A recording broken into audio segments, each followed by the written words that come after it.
नमस्कार, मैं जितेंद्र चतुर्वेदी। हिमाचल प्रदेश में सरकार तो कांग्रेस की बन ही गई और भाजपा वहां हार गई और उसके हार के कई कारण हैं, उन पर तमाम चर्चा होती रहती है और आगे होती रहेगी। लेकिन दरअसल ये जो हिमाचल है, ये दोनों के लिए ही, फिर चाहे वो कांग्रेस हो और चाहे भाजपा हो, ये नासूर न बन जाए।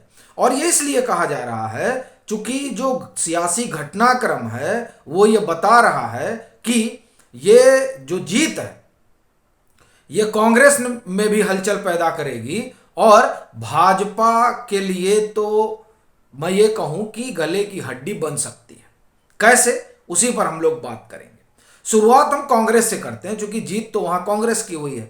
अब कैसी भी रही हो, लेकिन कांग्रेस ने वहां 40 सीटें हासिल की और सरकार बनाई। और इस हिमाचल प्रदेश के चुनाव में और इसकी जीत में अब जिन दो तीन लोगों के नाम आ रहे हैं उसमें एक सचिन पायलट भी हैं। और गुजरात, क्योंकि जब हम हिमाचल की बात करेंगे और उसमें कांग्रेस को देखेंगे तो गुजरात भी चलना होगा, क्योंकि यहां सचिन पायलट की भी चर्चा हो रही है। जब आप गुजरात चलेंगे तो गुजरात में कांग्रेस अपने ऐतिहासिक हार उसने हासिल की है। जो 2017 में 77 सीटें हासिल करती है, वो 2022 में 15-16 सीट पर आकर सिमट जाती है और आम आदमी पार्टी जैसा नया नबेला दल जो है उसका परंपरागत वोट खा जाता है। और बड़ी बात यह है कि जिस जनजातीय बेल्ट को गढ़ माना जाता है कांग्रेस का, उस गढ़ में उस आप ये कहिए कि उसे नुकसान अगर कोई पहुंचाता है तो वह आम आदमी पार्टी है। और यह सब तब हो रहा है जब वहां का जो पूरा चुनाव है वो देख रहे थे अशोक गहलोत, जिन्हें एक मझा हुआ और तपा तपाया पॉलिटिशियन माना जाता है। उन्हें जादूगर यूं ही नहीं कहा जाता। लेकिन ये जो गुजरात में कांग्रेस की ऐतिहासिक हार हुई, इसमें तो जब जवाबदेही तय होगी तो स्वाभाविक तौर पर जादूगर पर बात होगी कि आपकी जादूगरी यहां क्यों नहीं चली। एक बात। दूसरी बात, उधर सचिन पायलट ने जो वहां जीत रही उसमें उनकी भी भूमिका रही, इसकी भी चर्चा हो रही है।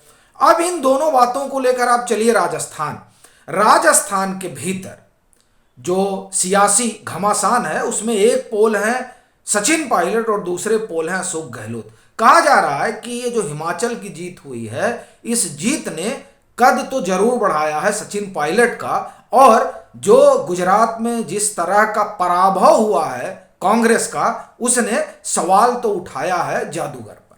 अब ये जो दो बातें हैं, ये दो बातें वहां पर चल रही रसाकसी को बढ़ा सकती हैं। और दूसरा ये भी कहा जा रहा है कि 2023 का जो चुनाव है उसके मद्देनजर कोई उलटफेर तो नहीं होगा, लेकिन सचिन पायलट को एक बड़ी जिम्मेदारी दी जा सकती है। अब क्या वो जो बड़ी जिम्मेदारी होगी, जिस वो संगठनात्मक हो सकती है, तो क्या उसे अशोक गहलोत का गुट पचा पाएगा? एक बात। दूसरी बात, मान लीजिए उनको अध्यक्ष बना दिया जाता है, प्रदेश अध्यक्ष, तो फिर क्या उनके निर्णय पर जो सामने वाला गुट है वो चल पाएगा? ये तमाम बातें हैं जो ऐसा लगता है कि आने वाले दिनों में कांग्रेस के लिए संकट खड़ा करेंगी। बात अगर हम भाजपा की करें तो आप देखिए कि सबसे पहली चीज तो ओल्ड पेंशन स्कीम है, जो वहां हिमाचल सरकार करे कि हम लागू करेंगे, और फिर उस ओपीएस का खूब प्रचार होगा और ये भाजपा के लिए आने वाले चुनाव में समस्या का सबब बन सकता है। दूसरी बात, ये जीत ऐसे समय में हुई है जब भारत जोड़ो यात्रा निकाली जा रही है और यहां भाजपा बड़े आराम से निकल सकती थी अगर जो तमाम बगावत है एक, और जो तमाम धड़ेबाजी है दो, इन सब पर लगाम लगी होती और नेताओं ने परस्पर जो है मिलकर काम किया होता। लेकिन ऐसा हुआ नहीं और ये जो हार हुई, इस हार की मैसेजिंग बढ़ी जा रही है। अब आप उसे किंतु परंतु कह सकते हैं, लेकिन ये 2018 में जब चुनाव हुआ था तब उनके मुख्यमंत्री बने थे और उसके बाद तकरीबन 4 साल बाद ये कांग्रेस का मुख्यमंत्री बना। और ऐसी स्थिति में जब यह माना जा रहा था कि कांग्रेस एकदम खत्म हो चुकी है, तो दरअसल क्या ये जीत उसे संजीवनी नहीं दे देगी, ये भी एक बड़ा सवाल है। तो ये जो तमाम बातें हैं ये दरअसल कांग्रेस के लिए भी समस्या का सबब बनेंगी उसके राजस्थान में, और भाजपा के लिए इस लिहाज से एक सिरदर्द हो सकता है।